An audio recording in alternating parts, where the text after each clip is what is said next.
Right, so pretty fantastic start for your time at Glenorchy to open the season with a result like that. Yeah, I mean, I said to Brownie before, like, some days your team has days like that, and I'm just pretty fortunate that in my first day we had such a great game, and just did the things I thought we were capable of. Watching through pre-season, you get an expectation for your players and the team, and mine is really high for this team because they're a good bunch of blokes who work really hard and pick up things quick and expect high standards of themselves. So it was a good start and good to see them perform at the level I thought they could. Obviously, there's just a truckload of work still to do. We need to get a lot better over the season. First round wins count for nothing except that 4 points in the bank, and we've got a big test next week against North Launceston, and we've got to pretty quickly switch to that and see exactly where we're at, and I can't wait for that one. And also, after a result like that, are there any things straight away that you think of are areas of improvement moving forward? Yeah, I think I'm big on the players being able to make the right reads out on the ground, and that's what my sort of coaching is built around. Sort of educating the players about how we want to play in certain situations and then making it happen. And for a large part of today's game, we were excellent at it, but there were some times there where we really slipped away and made poor reads. And if we do that against North Launceston, they'll make us pay. I thought Mitch Walker was really impressive in his first game for the club. Who were some of the other players that really stood out for you? How do you assess Mitch's effort? Yeah, Mitch was great, and he was really impressive in pre-season, but then missed a few weeks, and we're umming and ahhing whether we played him this week or just let him get 4 quarters of run in development. And thankfully my assistant coaches talked me into playing him, and he's great. He was rusty today though. He'll get better as he gets fitter and gets his touch back. So really happy with how he played. Our core group through the middle, Webb, Mott, Rainbird, Camerick was fantastic. They really drove us. It was great to have Zach Webster out there and Daniel Joseph back as well, and our back unit. I mean, you guys saw the game, how well they defended as a group was really impressive. And then you go up forward, we had 2 debutants, teenagers in Jai Bierman and Adam Roberts did an excellent job as small forwards, and Cal Daly, midfield forward, wherever he was great. So I should probably name all the other guys as well, because it was a good performance, particularly those first 3.5 quarters. But again, there's just so many little things throughout that game that we need to improve on as the year goes on. So we got plenty of work to do.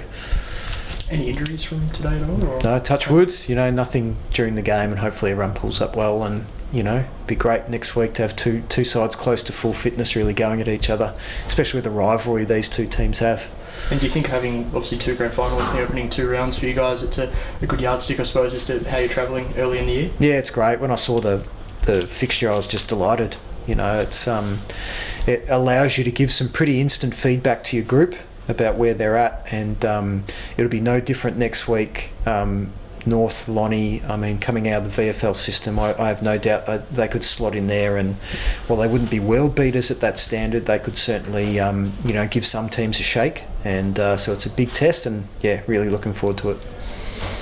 Thought defensively early you guys really stood firm, and Josh Arnold's probably a big player in that. Can you just describe the way I guess he goes about it and what his role is within the side? Yeah, well, Jez has stepped up as our backs coach this year as well, and he leads with his voice, he leads with example. We had Jack Stevenson back there making his debut today, and Josh Grant coming back after a number of years away from the club, and having guys like Jesmer and Daniel Joseph, and even Harrison Gunther, just providing that voice and leadership is tremendous. And Jez plays with his heart on his sleeve. I'm just happy to coach guys like him and Braden Webb and Reece Mott and all these, Jay Bowden, all these guys. I'm in a good situation now. We've just got to make sure that as a team, as I said, we get better each week. We don't rest on this. We have to be better against North Lonnie, and we have to be better later in the year. And I'm confident this group will feel the same and put in that work. Yep. You spoke of those few young players, Bierman and Daly. What does that youth bring into the side? I guess this club's been pretty successful in the past few years. What does the youth bring? A lot of energy and excitement to the group? Yeah, well, the youth is necessary. We can't hang on to what's just happened. we're lucky to still have some great pieces in place, but we've got to, use that to bring the young guys through. But they do bring excitement. I read Braden Webb's, what he said in the media this week, and just about the excitement they bring to the group. They bring speed to the group as well, which is essential. And it's just great. You see the way the boys got around those young fellas when they did something good. It really brings another level of excitement. It's obviously not the result you'd want today there, Clint. I guess, what are your initial assessments of a game like that? Look, it's certainly not the result you want to have a blowout to nearly 100 points, especially given how we played last week. We went away from a lot of the positive areas that we contributed in the game last week, and we just we fell away very quickly against Glenorchy today, and it's something we're going to have to look at during the week. Is there anything you can, I guess it's pretty early after the game, is there anything you can kind of put that to at all? No, look, I mean, people reflect and go, it's been a big week in the media, and that might have had an impact, but that's not an excuse for the way we played today, certainly not. I was going to say, internally, was much made of the stuff going on with Jordan Roberts and I guess the media speculation around it internally within the playing group, do you think? Oh, look, the players will obviously talk about it amongst themselves, and they see everything that's written on social media, so I'm sure they have some feeling towards it, but as a group we don't really talk about it. The committee and the board, the footy department, they deal with that sort of thing, and that's not really our side of it, so we just leave it up to them. It seemed like in the parts of the third quarter, the pressure seemed to kind of lift a little bit in certain areas of the ground. Is that something that you really were trying to push through at half-time?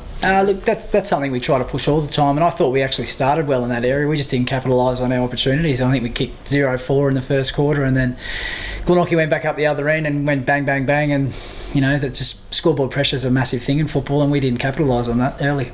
I thought Tim Mosquito, particularly when he did go forward and kicked a couple of goals, he looked to be a bit of a shining light today. Were you happy with the way he went about his football? Yeah, I thought when Timmy went forward, he certainly gave us something. He's very sharp around goals. He didn't miss many. I think he ended up with 3 and provided a good hit up target. So that's something we'll probably persist with in the future. Any other players that you were happy with despite the result today?